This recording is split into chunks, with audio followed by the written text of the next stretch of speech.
হঠাৎ করে তিন বন্ধুর প্ল্যান হলো মুভি দেখতে যাওয়ার।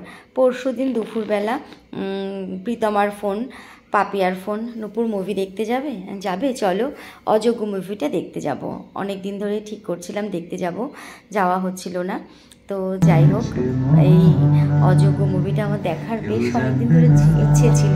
পাপিয়ারও ভীষণ ইচ্ছে ছিল, প্রীতমারও ইচ্ছে ছিল, হচ্ছিল না। তো হঠাৎ করেই ঠিক করে আমরা বেরিয়ে পড়লাম মুভিটা দেখতে। আমার তো বেশ ভালো লেগেছে। প্রসেনজিৎকে তো বলার কথাই না। তো এই সিনটা আমি ক্যাপচার করেছি, মোটামুটি দু একটা সিন আমি ক্যাপচার করেছি লুকিয়ে লুকিয়ে। ওইভাবে তো করা যায় না, অন্ধকারের মধ্যে সিনেমা হলে ফোন বের করে আলো পড়ে, তো তার মধ্যেও আমি ক্যাপচার করেছি এই সিনটা। আমার ভীষণ ভালো লেগেছে, গানটা তো দুর্দান্ত লেগেছে, আর প্রসেনজিৎকে যে কী লাগছিল। যাই হোক, যারা এখনও অযোগ্য মুভিটা দেখেননি বা দেখোনি, তারা একবার দেখে এসো, বেশ লাগবে। তো মুভি দেখতে যাব, ইন্টারভেলে বসে ফটো ক্যাপচার করব না, সেটা তো হয় না।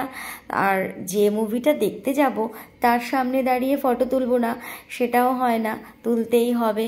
তো মুভি দেখতে গিয়ে ফটো তোলা হলো, টুকটাক খাওয়া দাওয়া হয়েছে, সেগুলো আমাদের ক্যাপচার করা হয়নি।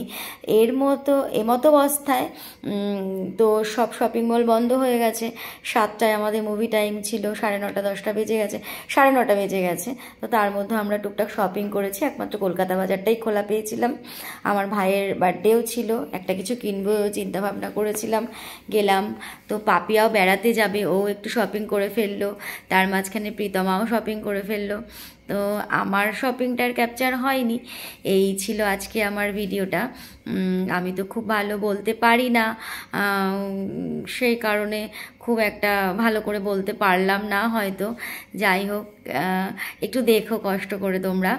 আর আমি তো খুব ভালো ক্রিয়েটার নই, খুব ভালো ইউটিউবার নই, মোটামুটি একটু করি কোনো রকম।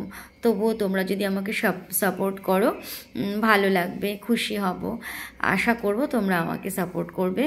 তো এইটুকুই ছিল আমার আজকের ভিডিওটা।